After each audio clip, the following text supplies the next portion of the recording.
போதைப் பொருட்களின் தீமைகள் குறித்து விழிப்புணர்வு ஏற்படுத்தும் வகையில் விழுப்புரத்தில் கல்லூரி மாணவிகள் பேரணி நடத்தினர். செஞ்சிலுவை சங்கம் சார்பில் நடைபெற்ற பேரணியில் மாணவிகள் பதாகைகளை ஏந்தி போதைக்கு எதிரான முழக்கங்களை எழுப்பினர்.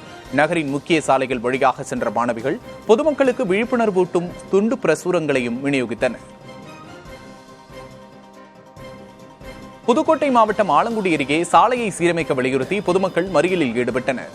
திருமணஞ்சேரி, பட்டத்திக்காடு உள்ளிட்ட 6 கிராமங்களில் இருந்து கரமக்குடி செல்லும் சாலை நடக்கக்கூட முடியாத அளவுக்கு சேதமடைந்து குண்டும் குழியுமாக உள்ளது. இந்த மோசமான சாலையால் விபத்துக்கள் அதிகம் நடப்பதாக கூறி கருக்காக்குறிச்சி என்ற இடத்தில் மறியல் போராட்டம் நடத்தினர். இதனால் சிறிது நேரம் போக்குவரத்து பாதிக்கப்பட்டது.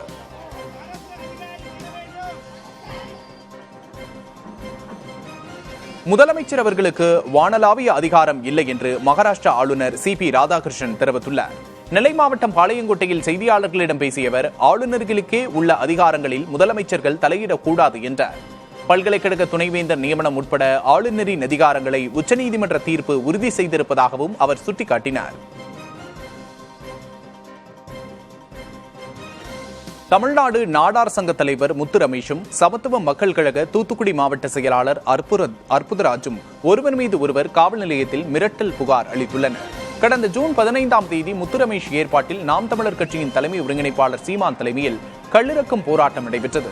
இதனையடுத்து தமிழ்நாடு பனை வாரிய தலைவர் எர்ணாவூர் நாராயணன் பனை வாரியத்தை முறையாக செயல்படுத்தவில்லை என்று முத்து ரமேஷ் விமர்சித்ததால் பிரச்சனை எழுந்துள்ளது.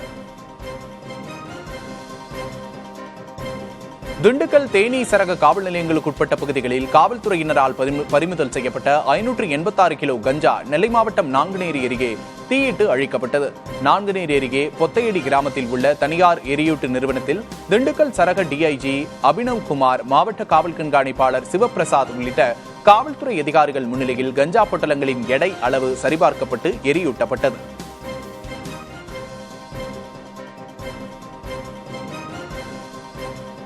திருச்சி காந்தி மார்க்கெட்டில் CITU சுமைப்பணி சங்கம் சார்பில் மறியலில் ஈடுபட்ட சுமைப்பணி தொழிலாளர்கள் 80க்கும் மேற்பட்டோர் கைது செய்யப்பட்டனர்.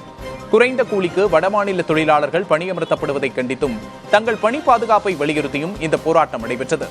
தொழிலாளர் துறை மற்றும் உயர்நீதிமன்றத்தில் வழக்குகள் நிலுவையில் உள்ள நிலையிலும் காவல்துறை முதலாளிகளுக்கு ஆதரவாக செயல்படுவதாக தொழிலாளர்கள் குற்றம் சாட்டுகின்றனர்.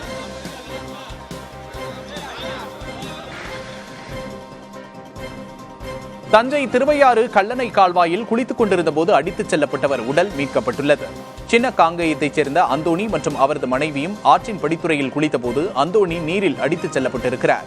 இரவில் வெளிச்சம் இல்லாத நிலையிலும் ஆற்றின் நீரில் வேகம் அதிகமாக இருந்ததாலும் அவரை காப்பாற்ற முடியவில்லை. ஆற்றில் இறங்கி குளிக்க வேண்டாம் என பொதுமக்களுக்கு மாவட்ட நிர்வாகம் அறிவுறுத்தியும் மீறியதால் இந்த விபரீதம் நேர்ந்திருக்கிறது.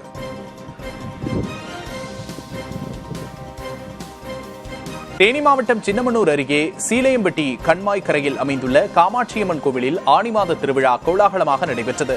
இவ்விழாவில் 200க்கும் மேற்பட்ட பெண்கள் முளைப்பாரி எடுத்து ஊர்வலமாக சென்று முல்லைப்பெரியாறில் முளைப்பாரியை கரைத்து நேர்த்திக்கடன் செலுத்தினர்.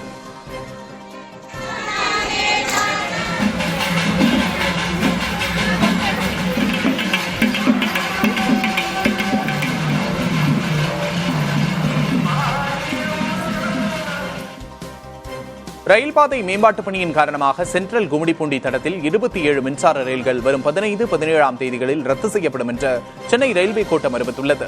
சென்ட்ரல் சூலூர்பேட்டை இடையே காலை 5:40, 10:15 மற்றும் மதியம் 12:10 மணிக்கு இயங்கும் ரயில்கள் ரத்து செய்யப்பட உள்ளன. இதேபோல கடற்கரை கும்மிடிப்பூண்டி இடையே காலை 9:40, மதியம் 12:40 மணியளவில் இயங்கும் ரயில்கள் ரத்து செய்யப்பட உள்ளன. ஆவடி சென்ட்ரல் இடையே அதிகாலை 4:25க்கு இயக்கப்படும் ரயிலும் ரத்து செய்யப்படுகிறது.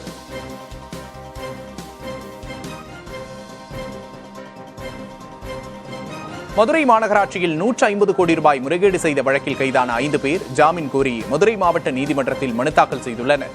மதுரை மாநகராட்சியில் உள்ள தனியார் கட்டிடங்கள், வீடுகளுக்கு சொத்து வரி குறைவாக நிர்ணயித்து 150 கோடி ரூபாய் மோசடி செய்ததாக புகார் எழுந்தது. இந்த விவகாரம் பெரிதாக கிளம்பவும் முதல்வர் ஸ்டாலின் உத்தரவின் பேரில் அனைத்து மண்டல தலைவர்களும் ராஜினாமா செய்தனர்.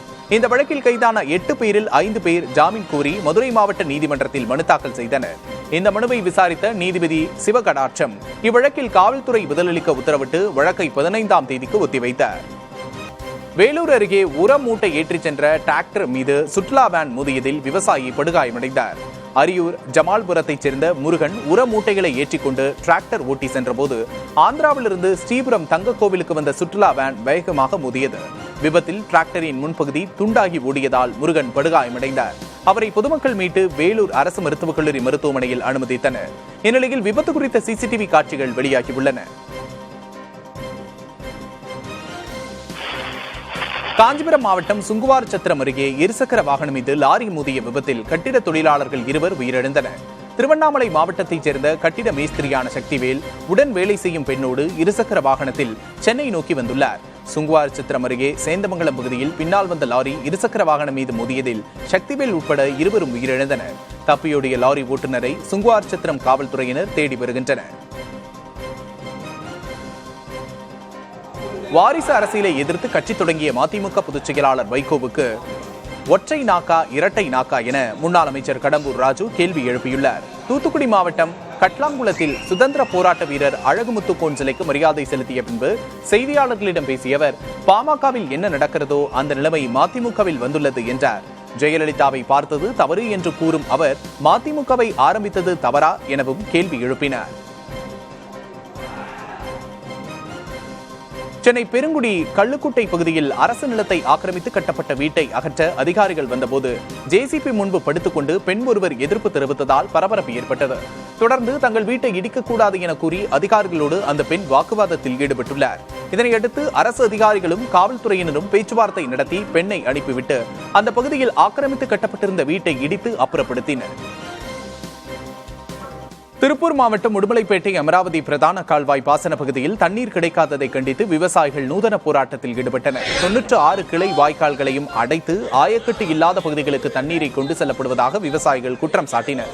அடைக்கப்பட்ட மடைகளை உடனடியாக திறந்துவிடக் கோரி மடத்துக்குளம் அடுத்த செங்கண்டிபுதூர் பிரதான வாய்க்காலில் இறங்கி முழக்கங்களை எழுப்பினர்.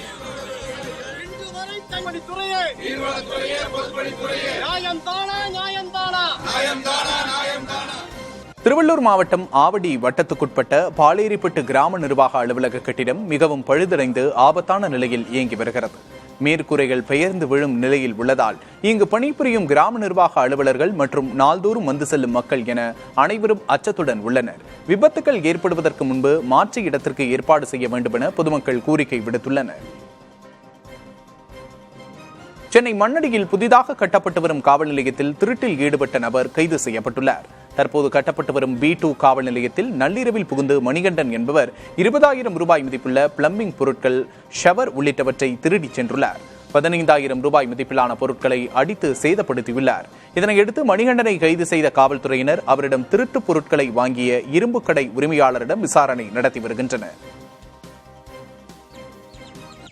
திருவண்ணாமலை மாவட்டம் செய்யாறு அருகே உள்ள கொருக்கை வேப்பன ஏரியில் 200க்கும் மேற்பட்ட வாத்துகள் விஷம் வைத்து கொல்லப்பட்டதாக புகார் எழுந்திருக்கிறது. மீன்பிடிக்கும் ஒரு சிலர் முன்விரோதம் காரணமாக இதை செய்திருக்கலாம் என்று வாத்து மேய்க்கும் கணேசன், ஜெயக்குடி தம்பதி சந்தேகிக்கின்றனர். கடன் வாங்கி வளர்த்த வாத்துக்கள் கொல்லப்பட்டு விட்டதால் வாழ்வாதாரம் பாதிக்கப்பட்டுள்ளதாகவும் வேதனை தெரிவிக்கிறார்கள்.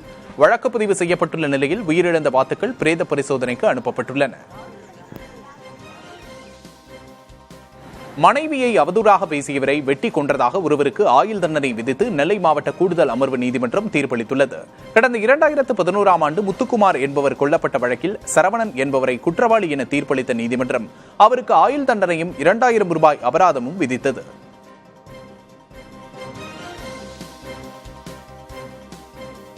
அரியலூர் அருகே நெல் கொள்முதல் நிலையத்திற்கு சாக்கு முட்டைகளை ஏற்றிச் சென்ற லாரியில் தீப்பிடித்ததில் 5,000 சாக்குகள் எரிந்து சேதமடைந்தன. கோவிந்தபுத்தூர் கிராமத்தில் உள்ள நெல் கொள்முதல் நிலையத்திற்கு தேவையான சாக்குகளோடு அரியலூரிலிருந்து லாரி ஒன்று வந்தது. கோவிந்தபுத்தூர் கிராமத்தில் மின்கம்பி மீது லாரி உரசியதில் சாக்குகளில் தீப்பிடித்து மளமளவென பரவியது. கிராம மக்கள் போராடி லாரியில் பற்றிய தீயை கட்டுக்குள் கொண்டு வந்தனர்.